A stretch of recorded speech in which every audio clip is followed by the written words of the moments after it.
Hello and welcome, this is Medvedev from RoboLabs. Today I will show you how to change the Kettle RoboSugar 20 twin after caramelizer. We had a problem with one of our kettle. The welding is cracked. So the only one thing I can do, just change the whole kettle. We had a spare part, the kettle, with all the wires and all the heater elements. So what we will do right now, we will remove this kettle, remove all this stuff, all this reductor, electromotor, this wire, and we will put the new one. And I will show you how to do it step by step.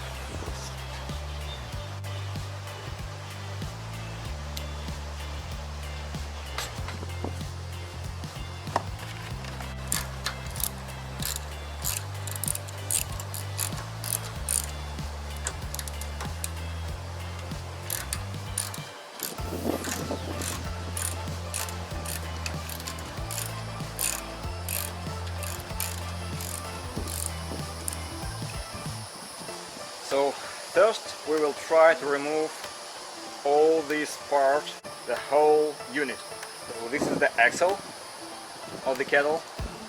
This axle goes here and continues here. So once we will remove the reductor with the electromotor, this part will be free. We have to care about this square. This small square part from metal, it holds the axle and the reductor.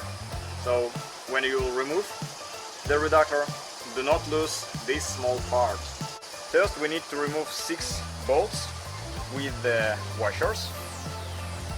Do not forget anything. Also, we will need to open this electric compartment. For this reason we will use the special key, but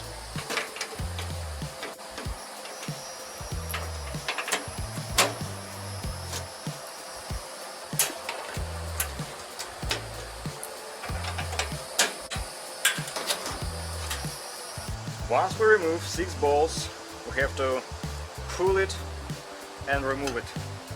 It can be very difficult sometimes. If you feel hard time with removing the reductors with the electromotors, you can use some device like a metal extension. Put it here, but be careful with these 2 wires.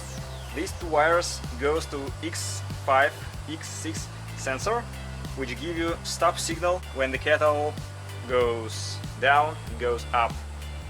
So just be careful. You can just put the extension and it will help you to remove the whole unit. We do need to remove the wiring. So all we will do right now, we will just remove it. You put it somewhere here. Don't forget about this part. Take this part, carefully put here. So now we are ready to remove whole unit. When you work with the heavy metal stuff, just be sure that you wear the special shoes with metal coverage, so you will save your feet.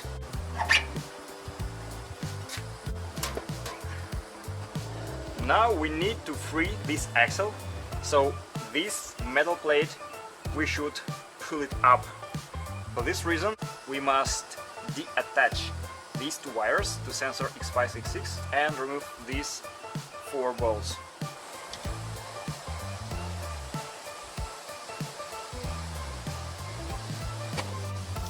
Next part can be quite complicated because we need to remove this sensor, but we do not just cut the wire.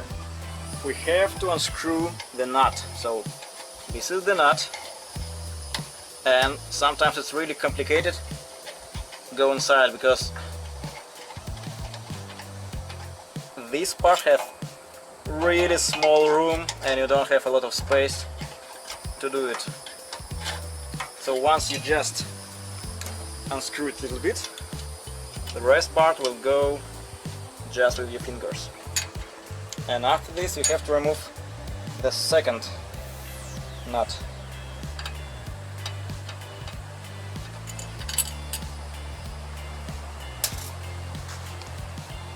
So this one is free. There is a kind of metal plate inside. This is metal plate.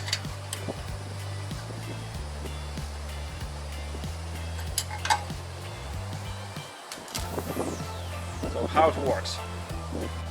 We fix this metal plate, then the sensor goes here, and two nuts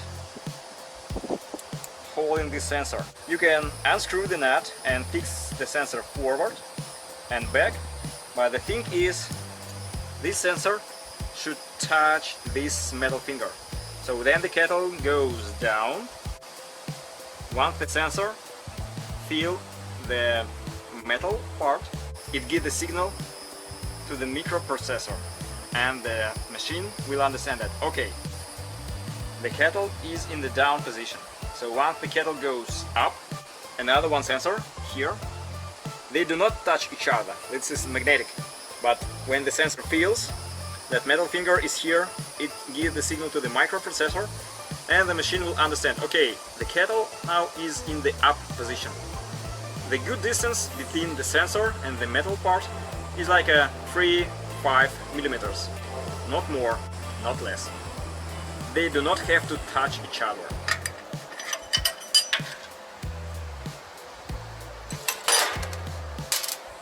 Okay, we remove both sensors. I put one screw back, because in this case it will fix this part. Now we have to release the second part. Here we will do almost the same thing. We will remove these 4 bolts.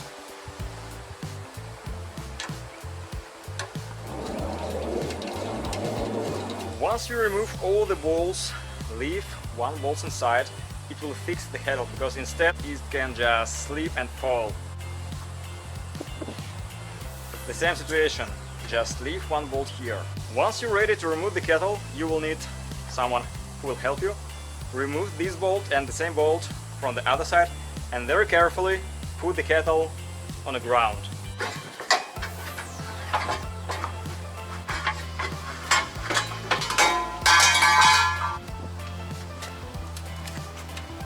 This part must stay here.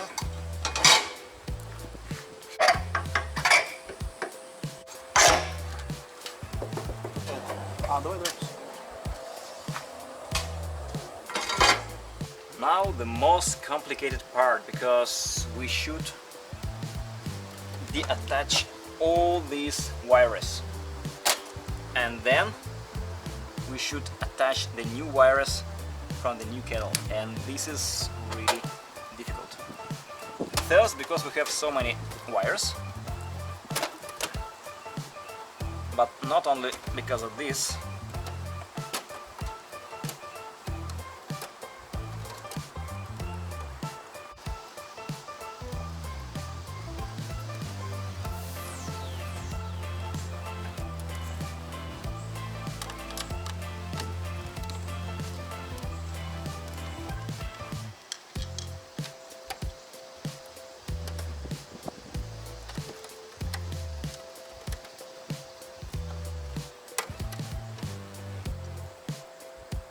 How to detach all these wires, and do not forget how connect it in the future.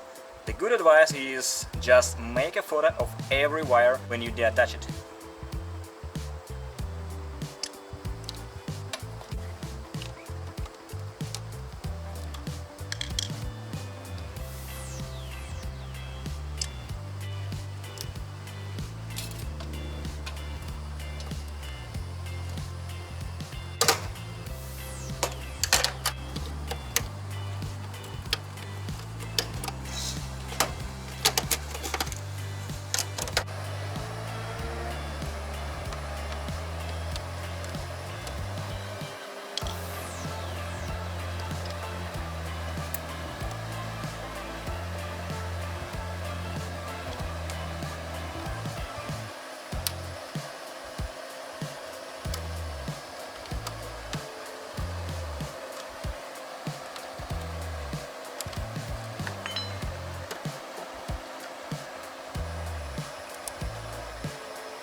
this is the solid state relay.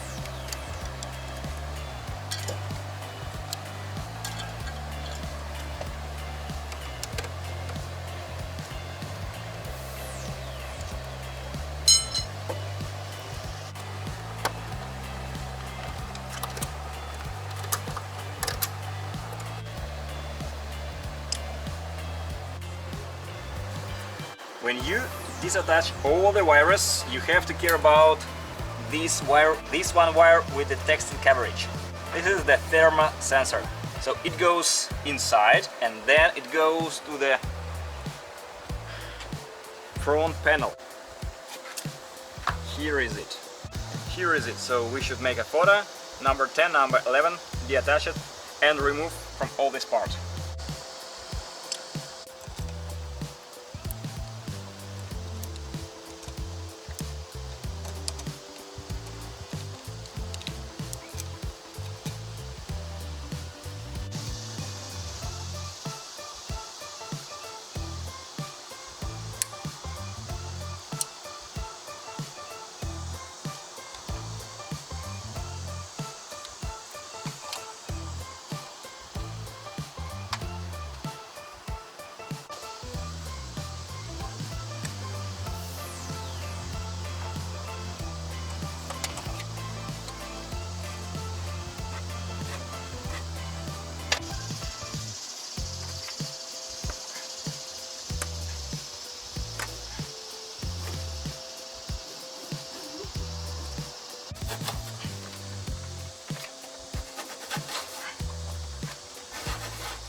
Now when you remove all the wires, you're ready to deattach the cord.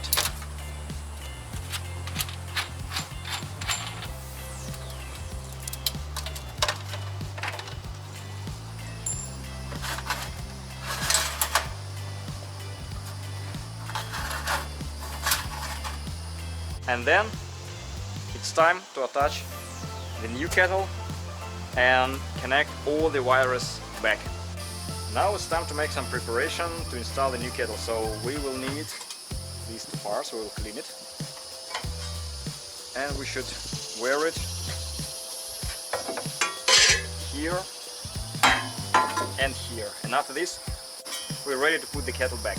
If you was thinking that when you remove the kettle, this is good time to make some cleaning, this is a good idea. So I used the mint green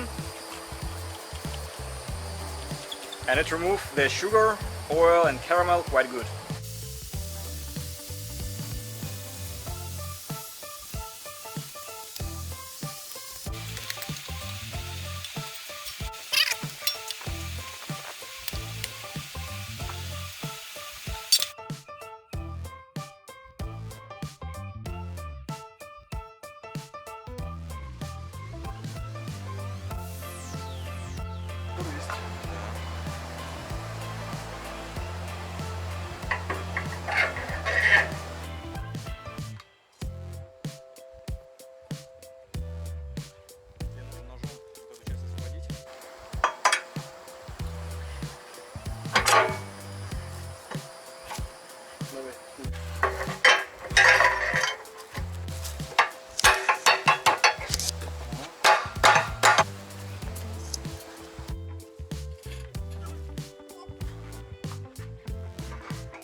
When you put the kettle back, you have to connect all the wires back, and sometimes it is quite tricky because, for example, which of these is X5 and which is X6? Quite simple to understand. The shorter goes here, the longer goes here. So now we should put the nuts and the metal plates back and connect these two sensors.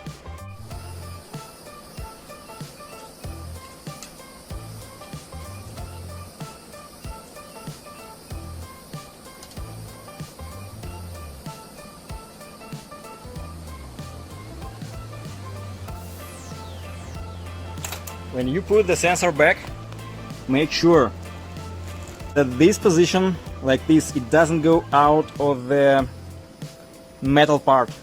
So it's almost at the same line, but a little bit behind. When you finish with the sensor and you check that the position is correct, we need to install the reductor.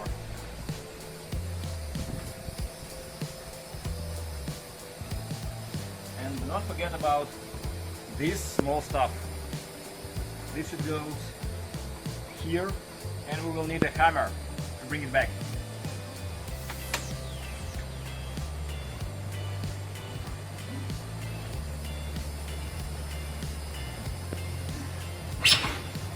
Now it's time to install the small part which will fix the drive shaft. What you see, we should adjust a little bit, so we just need to pull a little bit on the kettle, and that's it. So this is how it works. When we turn up the kettle, this part will rotate, so all you need just to find correct place and fix it.